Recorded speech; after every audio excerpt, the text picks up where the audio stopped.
Welcome to Halifax, Nova Scotia, Canada.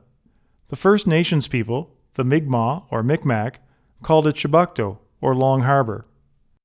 This great waterway has been visited for centuries by various explorers, and French and Portuguese fishermen used its shores for drying their catch. Today, residents of Halifax are known as Haligonians. We don't know why we're called Haligonians, but we are proud of it and proud of our region. In 1749, with the urging of the New England colonies, Halifax was established to create a defense against the French at a restored Louisbourg and at Quebec. The founder of Halifax was the Honourable Edward Cornwallis, who brought with him in well-provisioned ships 2,500 people to start the town of Halifax. He would record that his men agreed that the harbour was the finest they had ever seen. Halifax, indeed, is the second largest natural harbour in the world after Sydney, Australia.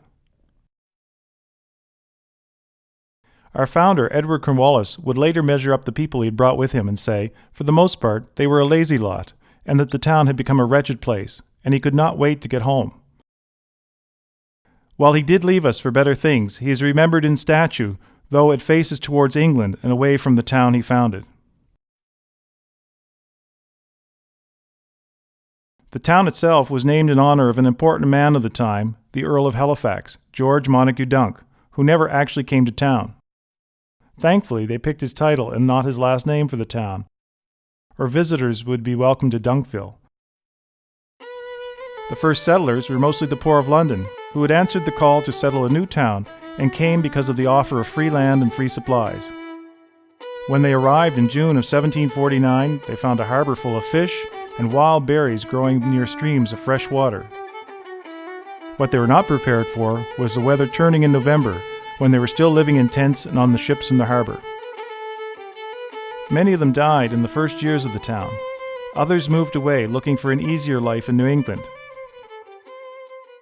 But since those early days, Halifax has grown and attracted visitors from around the world. Today, Halifax is a busy capital city with a large naval yard, 5 universities, a teaching hospital, regional headquarters for national banks and federal government offices, an employment centre for the provinces of Nova Scotia, Prince Edward Island, New Brunswick, and Newfoundland, Labrador. Halifax, over time, had the most fortified harbour in North America. There were forts, batteries, and towers built to protect this important British naval base, once called the Gibraltar of the North.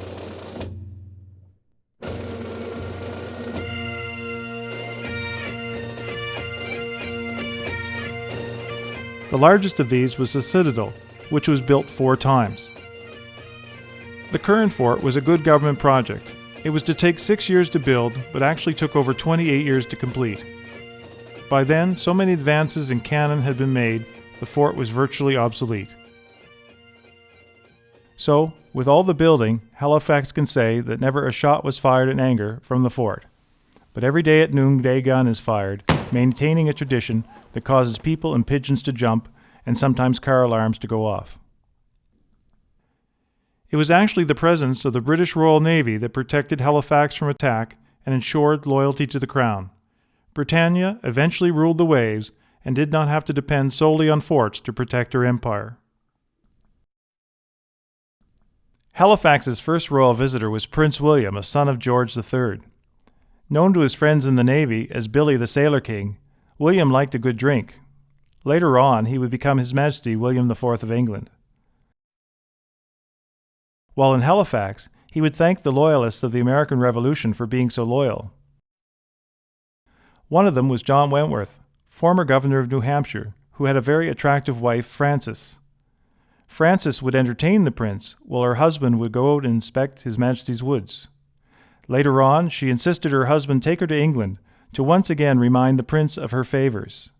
From this, her husband was made governor of the colony of Nova Scotia, and Lady Frances Wentworth immediately decided the need for a new government house, built not of wood, but of stone, to show her American cousins how it had paid off to be so loyal.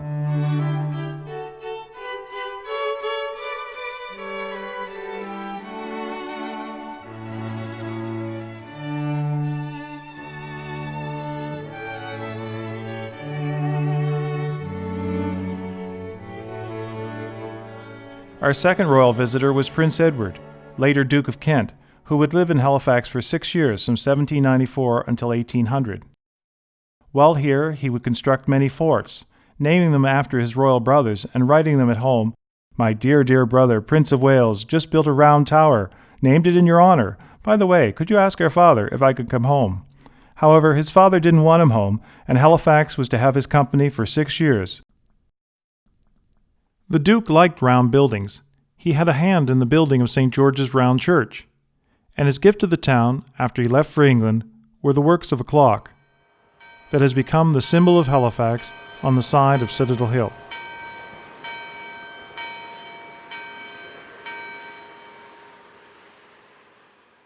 The Duke himself married a respectable German princess, and they had one child. The Duke caught cold the year after his daughter was born, so unlike two of his brothers, he never became King of England. But his daughter's name was Victoria, and she would reign for 64 years.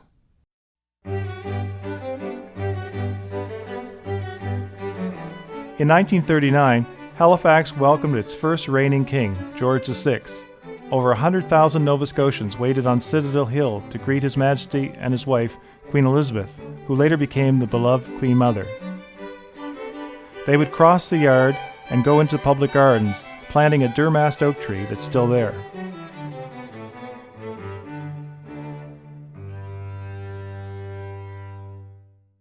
The British Royal Navy put a lot of money into Halifax, and excellent matches were made between merchants' daughters and naval officers. One British admiral built Admiralty House, which was used in the summer months. In winter, the admiral removed his ships and his good self to Bermuda.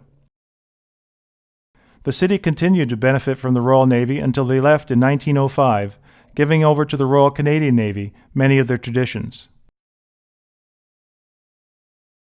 In downtown Halifax, we have historic properties. Canada's oldest commercial waterfront buildings.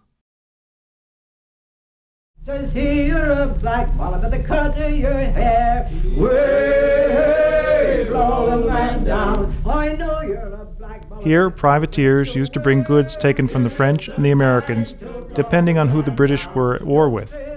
These licensed pirates would have the goods auctioned off.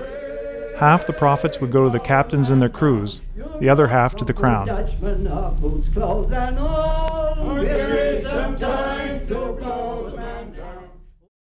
The wealth of the sea caused many public buildings to be built.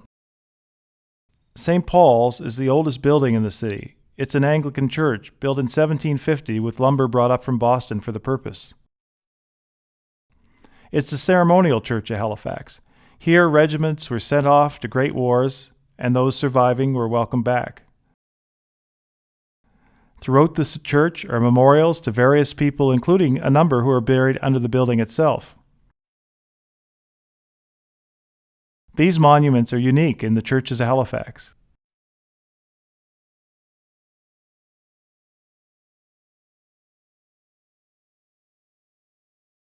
The church memorials are very elaborate for a Georgian church. The Victorians dressed the place up.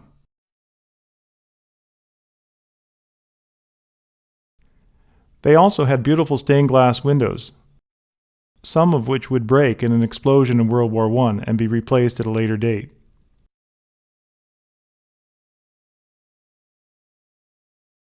St. Paul's, the oldest building in town, is located on the Parade Square, established in 1749 as the Upper Parade. Because the well-to-do would dress for church, the locals would sometimes sneer, look how grand they are, a grand parade to church, and that's become its name. The Grand Parade is also the location of the War Memorial for World War I, World War II, and Korea. It faces towards City Hall, a Victorian building that ends the square.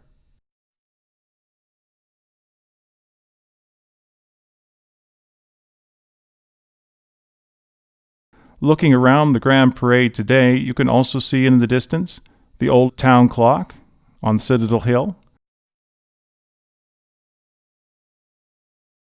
restaurants, shops, in the core of the downtown, certainly different from the founding in 1749 with the stumps of trees and tents.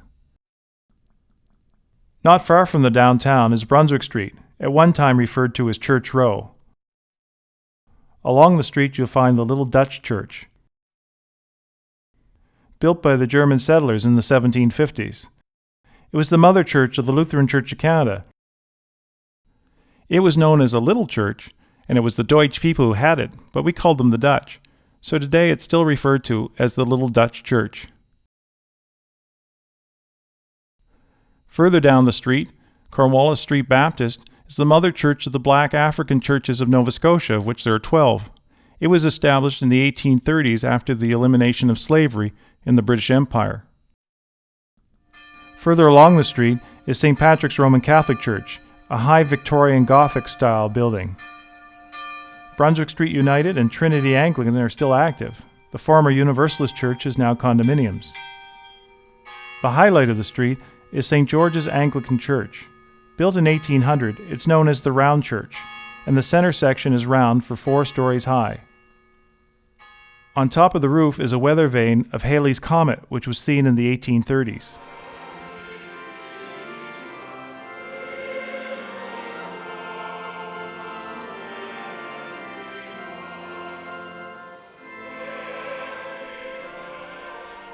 Many famous people are associated with St. George's Round Church, including a man born on the street named Samuel Kennard. He decided the days of sailing ships were over and invested his money into steamships and founded the Kennard Steamship Line in Halifax Harbour.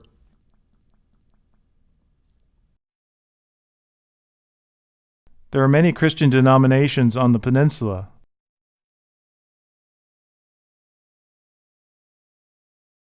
Along with synagogues, a Hindu temple, and a Buddhist community. Close together, St. David's Presbyterian, St. Matthew's United,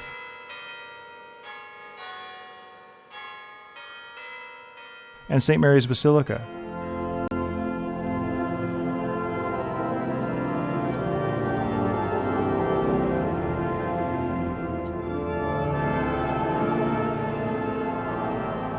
They're near the old courthouse, which is by the burial ground. When you look at the burial ground on Barrington Street, you have to imagine that there are 12,000 recorded burials there, but only 1,200 stones still standing. The grounds themselves were much bigger.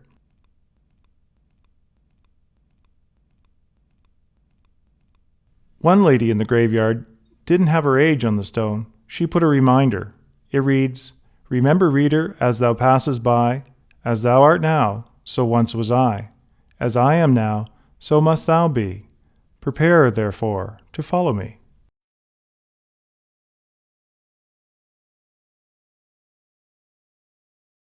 On seeing a stone in maritime legend, you must reply, "Pray tell me, I have yet one concern. Before I follow thee, tell me, which way did you turn?"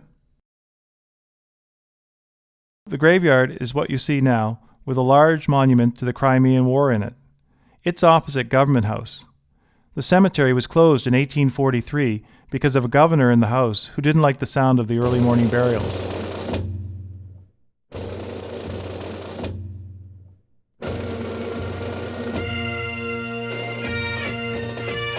From there, a new generation of cemeteries were opened in Halifax. Fort Massey was principally for the military. Holy Cross Cemetery was for the Catholics, and in 1843, 2,000 Roman Catholics went to the site, started preparing the grave site, and built the church in one day. So Our Lady of Sorrows Chapel is known as the church built in the day.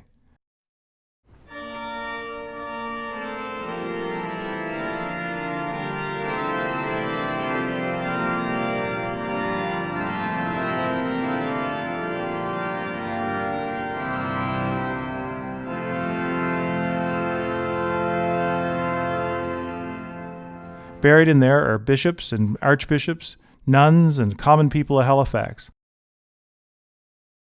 Also buried there is a Prime Minister of Canada, Sir John Thompson. Sir John died of heart failure on meeting the Spice Girl of his day. Her name was Queen Victoria.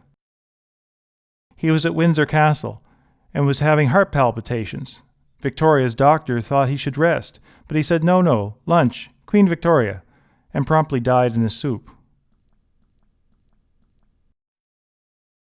Camp Hill, where the troops used to be, became a cemetery also in 1843.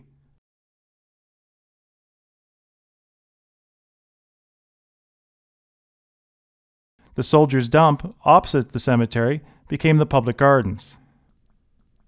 The public gardens was free so that all levels of society could enjoy the recreation and a bit of education. Exotic plants and trees from around the world would impress all. The gardens contains many Victorian monuments to the Queen herself. In 1887, the bandstand was constructed to commemorate Queen Victoria's 50th anniversary as Queen. In 1897, a cast-iron fountain was unveiled to commemorate her Diamond Jubilee. That's not the young Queen Victoria at top, it's a water nymph, and below it the water babies ride dolphins, but they no longer travel to the football games at the universities, as they're welded down. The gardens is a lovely place to stroll, to watch the ducks on the pond, and to enjoy the healthy recreational side of the most complete Victoria garden still in Canada. Halifax possesses many fine public buildings.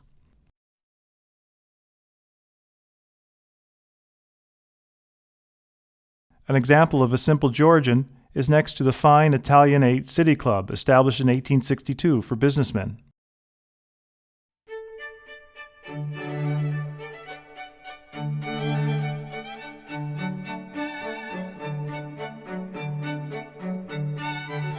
Down the street is the older Province House, the Parliament building of Nova Scotia. It opened in 1818, and the Earl of Dalhousie, Governor of Nova Scotia, was to say Nova Scotians should be complimented on constructing such a fine building. Later on, a writer from England would write that he was there for the opening of the house, and that the governor read what they called the Speech from the Throne, in a rather manful voice. But the band in the garden struck up God Save the Queen and drowned him out before he was quite finished. The government members who'd written the speech still said best they'd ever heard, while the opposition members said it was the worst they ever heard.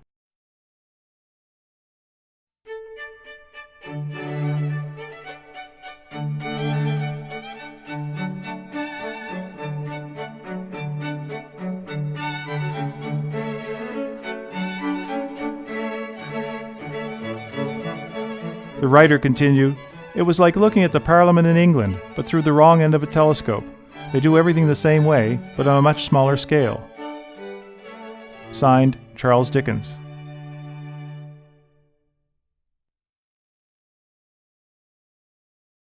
Nearby is the Art Gallery of Nova Scotia that started out as a post office at a time when Britannia ruled the waves, and she still sits on top of the building.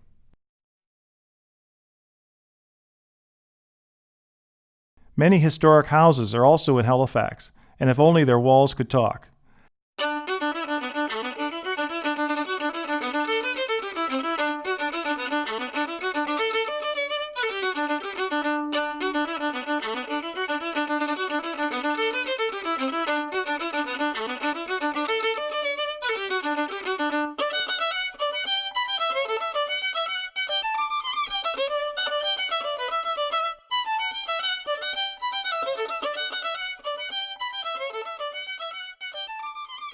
Here's the home of Sanford Fleming. He was an engineer building a railway across Nova Scotia and wondered how could you run a train service when everyone determined the time based on where the sun was. He suggested to the world standardization of time, and from there we have our time zones. The British government rewarded him with a piece of land in Halifax on the northwest arm for a cottage. Later he donated the land to the city with the stipulation the memorial tower be built there to commemorate that Nova Scotia was the first British colony to have representative and responsible government.